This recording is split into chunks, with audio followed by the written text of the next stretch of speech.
إن الحمد لله نحمده ونستعينه ونستغفره ونعوذ بالله من شرور أنفسنا ومن سيئات أعمالنا من يهده الله فلا مضل له ومن يضلل فلا هادي له أشهد أن لا إله إلا الله وحده لا شريك له وأشهد أن محمدا عبده ورسوله يا أيها الذين آمنوا اتقوا الله وقولوا قولا سديدا يصلح لكم أعمالكم ويغفر لكم ذنوبكم وما يطع الله ورسوله فقد فاز فوزا عظيما.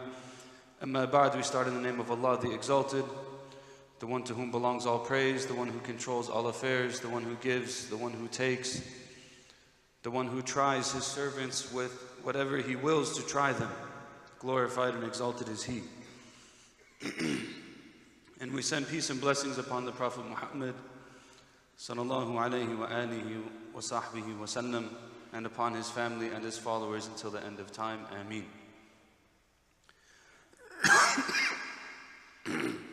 Before I begin, if people can move in as much as possible, I'm sure you're already accustomed to trying to do that, but as much as you can. Barakallahu feekum. Bismillah. Oftentimes, we're tried with things that are very difficult to handle. And I'm sure at least for certain parts of the community, if not many parts of the community, there's certain things that are on everyone's mind, specifically in relation to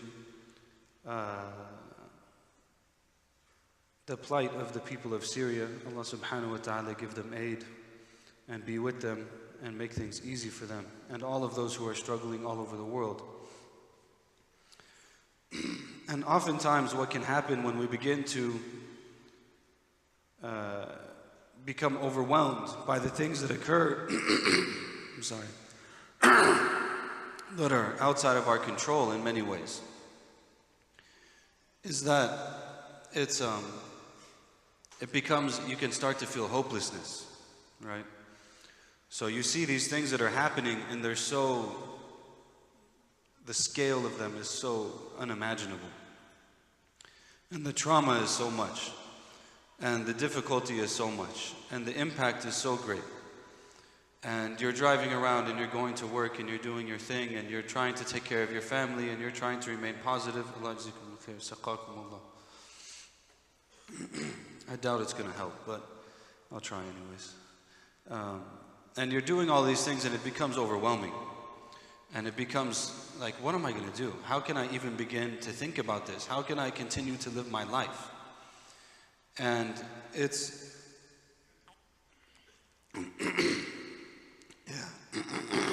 it's deeper than the water doesn't help. Alhamdulillah, inshallah it'll go away. It comes and goes. So the challenge can be so difficult and it can be so overwhelming. And one of the things that I personally do to try to deal with these kind of things is I try to imagine, how would I understand or how would I engage with the world if it were not for mass communication?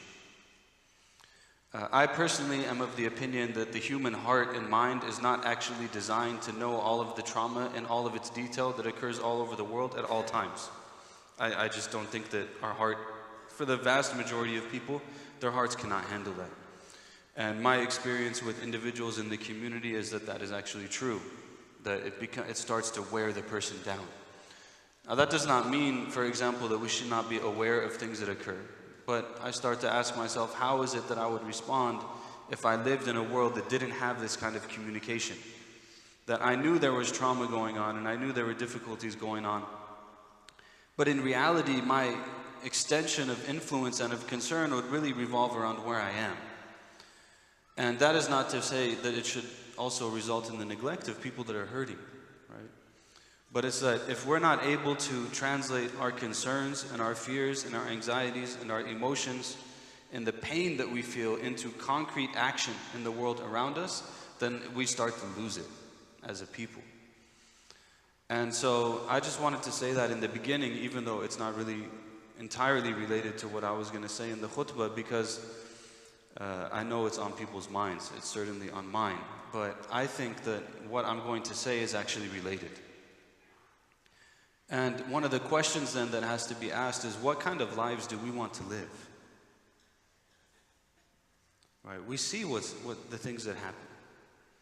We see the kind of people that are in positions of leadership. We see the kind of people who are in positions of influence. And we see ourselves in the mirror as well, you know, at least once a day, probably for most people. For many people, probably more than that. And we have to ask ourselves, what do I want to do? What do I want to live? What do I want to leave behind? You know, if I was to die tomorrow, what are people going to say? And how am I going to help? If I'm really concerned about cause X, Y, or Z, how am I going to help the people who are affected by that thing? What am I going to do before I'm gone? A child recently, it was beautiful logic. I heard a story about the child. They said something to with their mother. And they told the mother, they said, aren't there people who are in the world who are more in need than we are? And she said, yes. And then the child said, well, doesn't that mean then that we should be helping them? Right, this is like not even a 3-year-old, 4-year-old child. Right? But this is very simple logic. Like they have more need than we have, that means we should be giving something. What are we giving? And I don't mean that just on a material level, on an economic level, but I mean that also on a spiritual level, on an emotional level. And what am I giving to the world around me?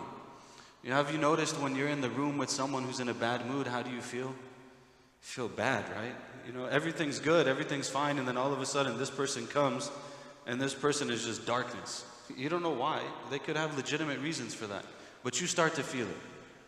So the question then to ask ourselves is, what am I going to do to myself internally? What is the work that I'm doing internally such that when I come and I deal with the world, there's a different impact on the world? That's the main question. And in relation to that question, I want to share a quote with you. And I apologize to those who have already heard this khutbah. I can see at least one or two that have. And this quote is from Ezra Pound. Ezra Pound was an American poet around the turn of the 20th century. He actually lived most of his life outside of the U.S. because he was critical of U.S. foreign policy and other things. Go figure. And he went to Tangier in North Africa. And he said that I had no idea, I didn't understand the power that was unleashed in 7th century Arabia. If you're going to follow the quote, you have to start from now, just as a heads up. It's going to be hard to follow it if you don't start now.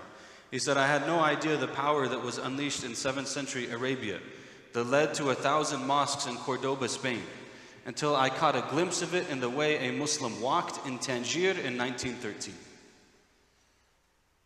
To think about this. He said, I didn't understand. This is not a Muslim. He's a poet, he's a writer, a person of literature. People who generally have higher tune to noticing things in life. He says, I didn't understand it. I didn't understand Islam, right? This thing that was unleashed in 7th century Arabia, that's Islam. I didn't understand this thing that came from Arabia that had 1,000 mosques in Cordoba in Spain until I caught a glimpse of it in the way a Muslim walked in Tangier in 1913. And one of the things I asked myself, who is that Muslim that he saw? Who is that person? In our context, I've heard many stories like this. Many people that I know have come to Islam. Many people have turned their lives around who were already Muslims. And it was related to this same point. They saw how the Muslim was, how they dealt with things, how they understood things, how they engaged with others. This is the core of Islam, this act right here. Who am I? Many times, especially in our communities wherein many members are very highly educated, mashallah, especially in those pockets, and people begin to imagine themselves to be the all-knowing with time, we have a tendency to become overwhelmed with ideas. It's always about the newest idea. What's the newest thing on the table? Oh, I've heard that before. Islam is not about hearing new things. If Islam was about hearing new things, we wouldn't be reciting Surah Al-Fatiha every single day and every single prayer for our entire adult lives. Right? Islam is about being. Islam is about being. That person who that Ezra Pound saw understood something maybe that we don't understand. And they were probably something that we can only hope to be, inshallah. But that is the way of Islam. The way of Islam is a way of transformation. It takes a person from a particular state and elevates them to a higher one. and a spiritual level, and an intellectual level, and an emotional level, and an understanding of self, with the ability to give back to the world around them. This is what Islam does. It takes a person to a higher level. And this is why the Prophet sallallahu alaihi wasallam, khairul khalqillah, sallu alayhi, sallallahu alayhi wa sallam. He said, "An-nasu ma'adan." Said, people are minerals. They're like minerals. Some of them are really good. The best of them before they have Islam are the best of them after Islam if they have deep understanding and knowledge. فَقُهُ فَعَلَى السِّجِيَّةِ means that it becomes part of who they are. The knowledge becomes who they are. Not just an idea, it becomes who they are. We're going to get to this more in a second. One of the quotes that I've quoted up here many, many times, but it's been some time, so perhaps you've forgotten and need some refreshing, is the quote of Imam al-Qarafi, rahimahullah ta'ala, one of the greatest scholars of Muslim history, an expert in legal philosophy. In fact, the quote comes from a book on legal philosophy, but it's not entirely related to it. He says, لَوْ لَمْ يَكُنْ لِرَسُولِ اللَّهِ صَلَى اللَّهُ عَلَيْهِ وَسَلَّمْ مُعْجِزَةٌ إِلَّا أَصْحَابَهُ لَكَفَوْهُ لِإِثْبَاتِ نُبُوَّتِهِ. He said, if the messenger of God had no miracle other than his companions, it would have been enough to establish that he's a prophet. Think about this for a second. If the messenger of God had no miracle other than the miracle of his companions, it would have been enough to prove that he was the messenger of God. Why? Because this individual, Sayyid al-Awwaleen wal-Akhirin, sallallahu alayhi, he had people around him that would just blow your mind. What he did to them, how he took them, وَيُزَكِّيهِمْ. One of his roles is to purify them and elevate them to a higher level. He recites to them the Quran, he teaches them the book, he gives them wisdom, but he raises them. So you have Abu Bakr radiallahu anhu, and Umar, and Ammar, and Abdullah bin Abbas, and all of these individuals. I mean, amazing, tens and dozens and hundreds of people who, if you were to take one of them right now and put them on the earth, they'd be the best person on the earth. All of them are around Sayyidina Rasulullah sallallahu alayhi wa sallam. Because this is one of his greatest miracles, this who he produced, who they were.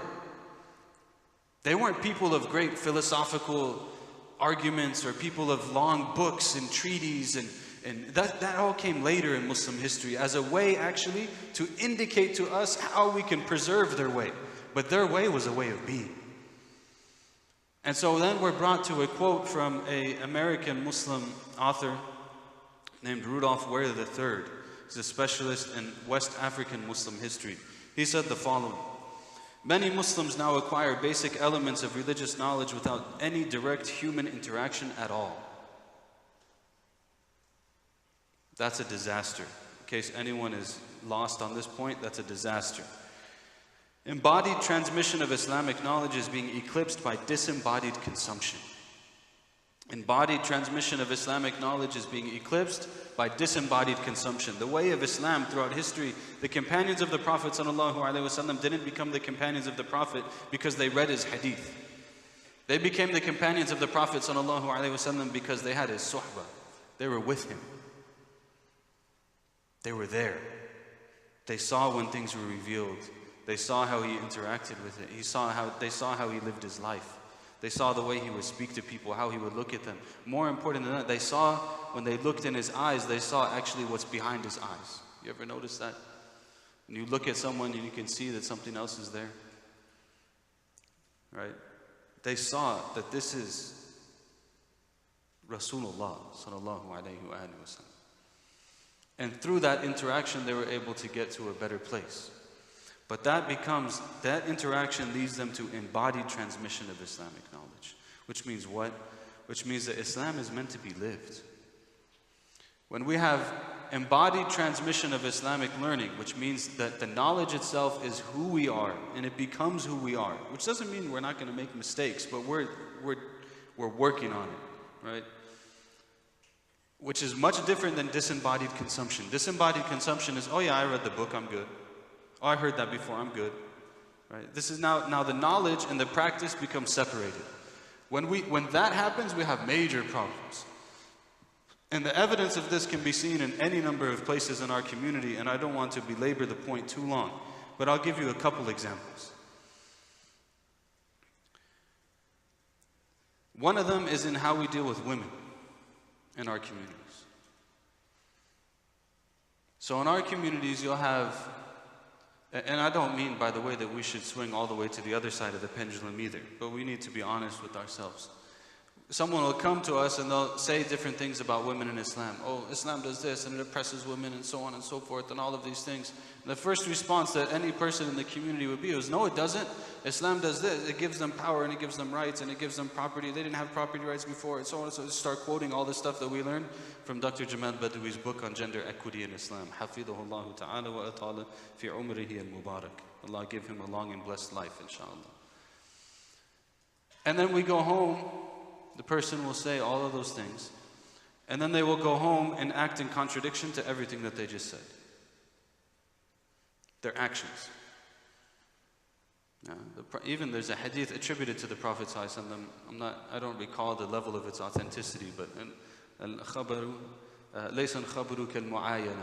seeing is not like hearing. You know, like when you see something that goes against what you've been hearing, it kind of messes things up. Or on the opposite, if all you've been hearing is bad things and you see something that's the other way, it kind of also has a major impact, right? So women is one of them. Another one that we have issues with in our community is with converts, and we've gone over that one many times before, so I won't go too much into it. But we just really have no understanding or wisdom when it comes to converts. You have people who want to teach someone everything about Islam within the first 12 minutes of them taking Shahada. You have people that think it's in the best interest of a grown woman to get married to someone that she does not know, according to the teachings of a religion that she accepted 5 minutes ago, in order to preserve her religion. These are just complete nonsense things, completely without wisdom, completely without embodiment of knowledge. And this is not the way that I can't even imagine this being something that would be done by anyone with any sort of wisdom. Right? But it's disembodied. It becomes about you instead of about Allah. Another place where this happens that's also very important, and I don't want to spend too much time on this one either, but just to bring it up, is in parenting. And this is not to blame parents, this is not to put parents in a hard place. I'm a parent, it's very difficult. Right? It's not easy. But one of the places where you learn for sure, very quickly, that what you're doing is a lot more it's a lot louder than what you're saying is when you're being a parent. And many of the young folks that I've dealt with are struggling with a number of issues, and many of them are a result of the disconnect between what their parents say and what their parents do. Or how Islam is misunderstood in the first place. Just complete misunderstandings of Islam that lead to then the knowledge not being embodied the way that it should be. So what is the point of all of this before we go into the second half? The point of all of this is to say that we have to take seriously our commitment to being what we claim to be. It's not enough. It's really not enough. You know? I mean, people are out here with all kinds of issues. People are hurting in all kinds of ways. And the only solution to any of that is to understand God. And the only people that have a truly authentic and 100% correct understanding of God is us, with a long history of it, and what it means to actually submit to God and get life in order and to put things in the right place. And everyone is suffering until we get our act together. That's the reality of it, and we should feel some level of responsibility with that. This is not a time, I'm sure people can understand, it's not a time to just disappear. It's not a time to just, go about the way things have always been. This is a time for people to step up. This community, these communities that we see all over Southern California, young people that we see all over, this community has incredible beauty in it. The world needs that beauty. And it is a gift from Allah subhanahu wa ta'ala that it exists, and it's perfectly, without any doubt, within the capability of Allah subhanahu wa ta'ala, who is ala kulli shay'in qadir, to bring that beauty into the light and to let people see it. And when they see it, they will come to it. And Allahu ghalibun ala amri. Allah is powerful over all of the affairs. We ask Allah subhanahu wa ta'ala to guide us and forgive us. أقول قولي هذا وأستغفر الله لي ولكم فاستغفروه إنه هو الغفور الرحيم.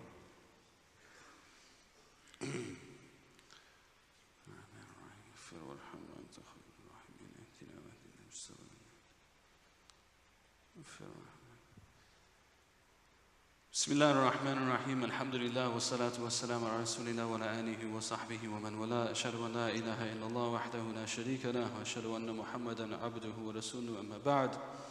Ibadallah, usikum wa nafsi bi taqwallah. I remind myself and everyone to have God consciousness in everything that they do.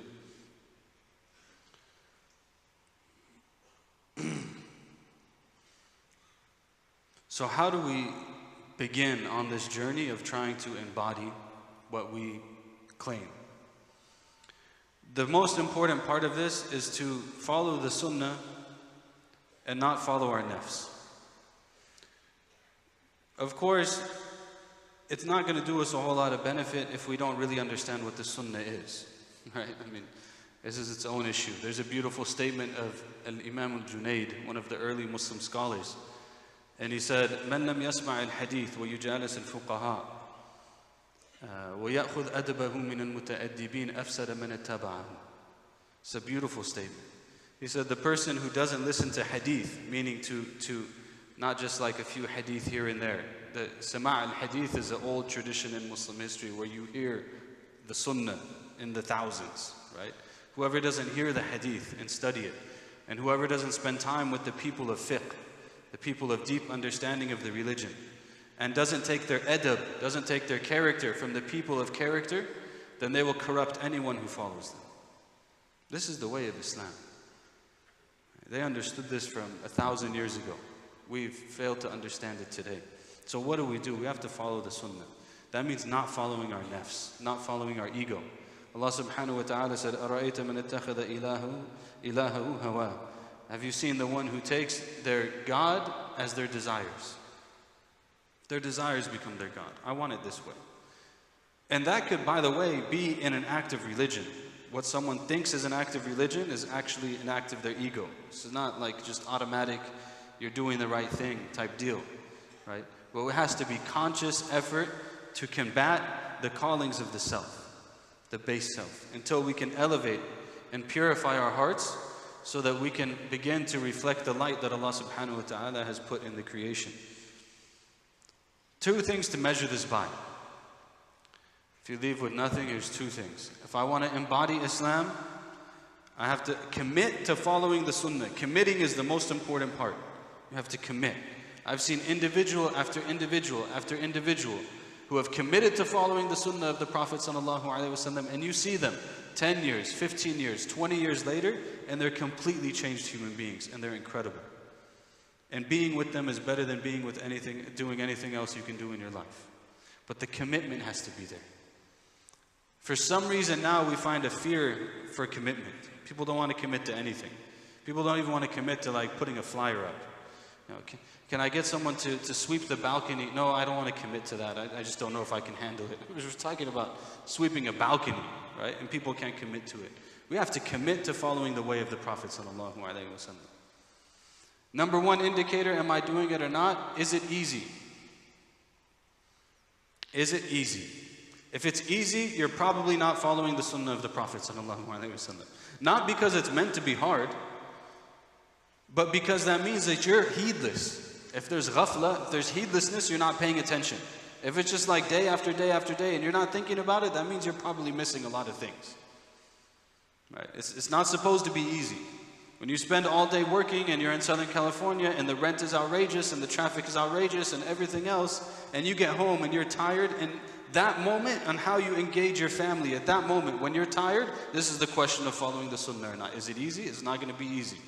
If there's not a handful of things in your day, at least, that you don't find easy, you're like, man, I really don't want to do this right now, but I need to do this right now. Because I don't worship me, I worship Allah. If that doesn't happen on a daily basis, there's probably not enough dedication to following the sunnah of the Prophet sallallahu alaihi wasallam, especially when it comes to the things that come out of our mouth. That's his own issue. Number two is, where is the fingerprint of the Prophet sallallahu alaihi wasallam in my life? So number one is it easy? Number two is, where's the fingerprint of the Prophet sallallahu alaihi wasallam? Where is it? What is this life about? Is it just about doing whatever we will feel like and getting all these things and living with nice trees around us that don't even belong here, but that's nice trees around us? I mean, is that what life is about? Well, where is the fingerprint of the Prophet sallallahu alaihi wasallam? Where is it? Is it in the way that I speak to people? Is it in the way that I dress? This is the way that I deal with my co-workers. Where is it? Consciously, where is the Prophet ﷺ in my life? And how many times is that going to keep coming up? Is it once a day? Is it twice a day? Is it 500 times a day? The more the better. But where is it? Because this is the route to being what the Prophet ﷺ mentioned in the hadith, which I'll close with. In the end, our major goal and our major responsibility is to be people who worship Allah. Everything else doesn't matter. The only thing that matters is to worship Allah and to indicate to other people what it means to worship Allah. We want to be the people that the Prophet ﷺ in an authentic hadith, Allah make us from them. Authentic hadith, the Prophet ﷺ was asked, قِيلَ يَا رَسُولَ اللَّهِ مَنْ هُمْ أَوْلِيَاءُ اللَّهِ. Usually when you mention the word awliya, everyone starts getting nervous. It's an authentic hadith. مَنْ هُمْ أَوْلِيَاءُ اللَّهِ. They told him, Ya Rasulullah, who are the close, beloved people to Allah? He said, الَّذِينَ إِذَا رُؤُوا ذُكِرَ اللَّهِ. Those who, if they're seen, Allah is remembered. That's it. So you bring it full circle. Someone embodies the teachings of Islam. They love Allah subhanahu wa ta'ala. They love the Prophet sallallahu alaihi wasallam. They're in the service of humanity. They do whatever good they can possibly do, not for themselves, actually in spite of themselves. And they put the effort in, and they put the difficulty in, and they put that fingerprint in their life, and they are the ones, when people see them, they remember Allah. And this is the best thing we can possibly be, and this is what everyone needs. We need to remember Allah. It's the only way. There's no other solution. We ask Allah subhanahu wa ta'ala to give us the good of this life and the next. Oh Allah, forgive us of our sins and our shortcomings. Accept from us our deeds. Enter us into paradise. Oh Allah, give us knowledge that benefits us and help us to benefit from that which you have taught us. Oh Allah, give food to those who are hungry, give shelter to those who are shelterless, give victory to those who are oppressed, give aid to those who are suffering, give shelter to those who are leaving and fleeing their homes from tragedies and hardships, Ya Rabbil Alameen. Ya Allah, Ya Allah, Ya Allah. Our ability to help them is limited, as we are limited in all things, Ya Rabbil Alameen. And we see, and we hear, and we taste in many ways the hardships that others are going through, and we feel completely incapable, Ya Allah. And we know that you, Subhanak, you are capable of all things, and you can give mercy and can give aid and can give victory to those who are in need. So we ask you, Ya Allah, to help them. Oh Allah, be with them. Give them aid in all of their affairs and make their feet firm. Oh Allah, fill us with iman and allow us to have the best of our days, the days that we meet you. Allahumma ighfir lana dhunubana wa israfana fi amrina wa thabbit aqdamana. Allahumma barik fina wa baynana wa alif bayna qulubina wa sufufina. Allahumma ansur ikhwanana al-mustada'afina fi kulli makan. Ansur ikhwanana al-mustada'afina fi kulli makan. Ansur ikhwanana al-mustada'afina fi kulli makan. Iftah alayhim ya fattah ya alim. Allahumma alimna ma yanfa'na wa anfa'na bima 'allamtana wa zidna 'ilman wa 'amalan salihan. Allahumma ballighna Ramadan. اللهم بلغنا رمضان اللهم بلغنا رمضان وصلى الله وسلم على سيدنا محمد وعلى آله وصحبه وسلم تسليما كثيرا وأقيموا الصلاة.